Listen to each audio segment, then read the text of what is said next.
Avengers Endgame is topping Avatar as the highest-grossing film of all time. 2019 was an incredible year for movies at the box office. I like this one. That is, if your movie was a sequel or a remake.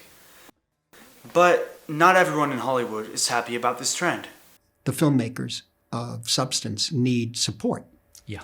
And the problem is the amusement park films. The problem is that, which is something that's been pointed out for the past number of years now. But now I think, in effect, they've got real cinema on the run, so to speak. So, are these big action blockbusters, or theme park movies, as Scorsese calls them, actually completely overshadowing originality in cinema today? Let's take a look at how the recent successes of sequels, remakes, and adaptations have shaped filmmaking and originality in Hollywood, and what lies ahead in the future. The top 10 movies at the box office in 2019 consisted entirely of sequels, remakes, and comic book films. These movies drew out plenty of audiences, and some made history by breaking several box office records. And if we look at the all-time top 10 box office, we see that all these movies are sequels and remakes, with only two exceptions. That's Avatar and Titanic. Titanic, as we know, is based on historical events, and Avatar is now getting 4 sequels because of how well it did. And if we look at the data from the last 40 years, compiled of the top 25 from each year, the percentage of originality in those films is declining, with 2018 hitting an all-time low, with only 10% of films coming out in theaters being original. What's the explanation for this then? Producers are drawn to projects for usually one of two reasons. One, they have tremendous passion to tell a certain story, and so they'll do whatever they can to get a certain story told. But in most cases, the thing that draws producers to projects is the thought that they might be profitable, that if they make the film, that they'll make a lot of money in distributing it, and that's really what motivates most of the film business. The film industry is a business that works on investments and returns. Studios bear an extremely high risk with increasing budgets for films nowadays, and so, just like any investment, they have to evaluate risk and reward. So studios look to reduce these risks through franchises, which are shared universes of properties owned by a studio. So for example, if Disney owns the Star Wars universe, they can make films, TV shows, video games, Disneyland rides, or anything they want. Studios utilize franchises to bring back their already established audience and then repeat successes of their past films. Some theorize that franchises work so strongly because people are more open to films with background and source material that they have previous knowledge on. The audience takes more comfort in this familiarity, and that's what brings them back to see something they have an interest in before they know much about the film itself. Journalists even say that it's unlikely that studios will ever stop making sequels and adaptations. But that doesn't mean originality hasn't had its shot to flourish lately. It's brand new every night. It's very, very exciting. Just in the last few years, films like Baby Driver, La La Land, Interstellar, and Dunkirk were released to great success.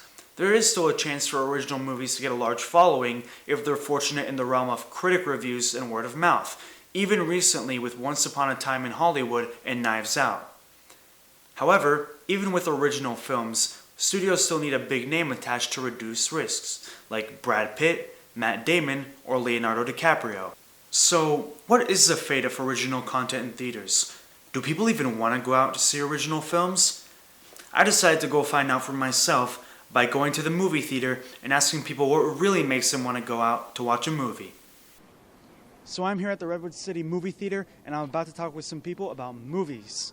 And so I'm here with Phaedra. You saw Frozen 2, right? It was fantastic. I did see it. So what drew you to go see this movie?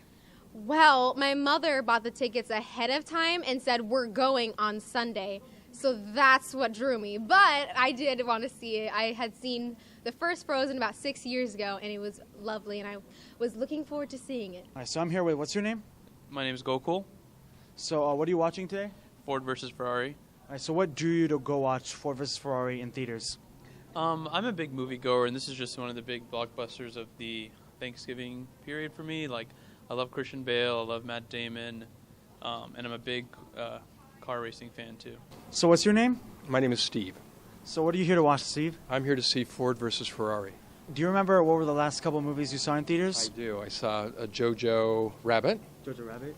and I also saw, let's see, in the theater. Well, I tend to see social drama. So Social drama. Ford versus Ferrari is not the sort of thing that would grab me, but it sounds fun. It's an important historical film, too. Hi, what's your name? My name's Marlene.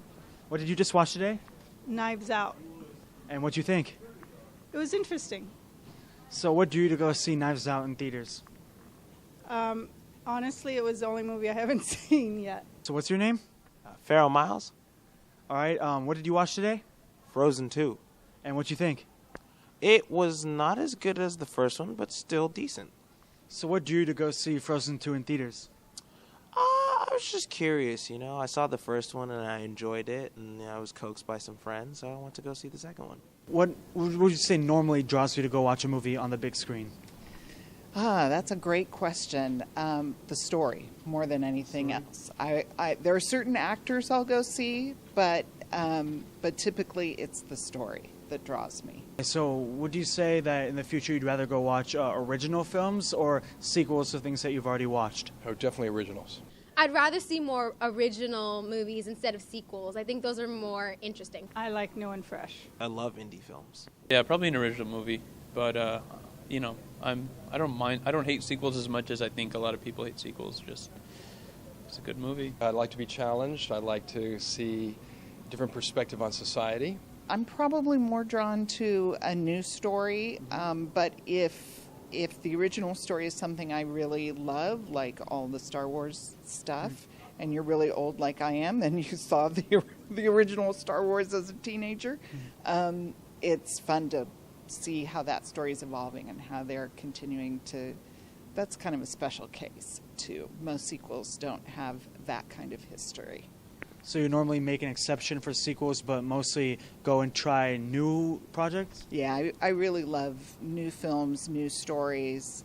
So as we can see, many people still care about new and original films, yet they also enjoy the big franchise films. Now, given the fact that studios are choosing to emphasize the large blockbusters, filmmakers trying to produce original films have to turn to new distribution platforms, such as online streaming service. Netflix, Amazon, Apple, and Hulu are all changing the game in terms of how original content reaches our eyes. Even renowned filmmakers like Scorsese have used this platform, like with his most recent film, The Irishman, which Netflix picked up after Paramount turned it down for the increasing budget. I interviewed film editor Robert Dalva, who's worked on famous films like Captain America: The First Avenger and Jumanji. He believes that streaming is where exciting and innovative films are going in the future. It's easier for audiences to stay home and watch something they've never heard of before. If this new thing doesn't interest them within the first minute, they can just turn it off and no money was spent. I think that it's going to, it's going to continue to move away from the big studios, because the studios are all, it's like a game of roulette. They're putting their money on a certain number, and they think that certain numbers are going to come up more often. Then those are the big bang movies. The studios aren't run by filmmakers anymore. The studios are run by corporations and lawyers and accountants. So they're always looking to maximize their profit. So I'm a little bit pessimistic about it. I think it's going to migrate over to the streaming services. And then eventually what's going to happen with the streaming services is they're all going to go after the blockbusters and the big payday as well. And so, I always think that the thing that's going to be the saving grace for, good stories and stories for grown-ups is always going to be, I think, independent filmmakers. The film industry is shaping in front of our eyes. Audiences will continue to view the big franchise films theatrically in only limited doses of original content, supported by big names in front of and behind the camera. But as the competition between the streaming services increases, so will the original content opportunities. The good news is that creativity in filmmaking is still high, and audiences are finding new platforms to enjoy these stories, whether at home or on the big screen. One thing's for sure, the art of film is always changing with its audiences.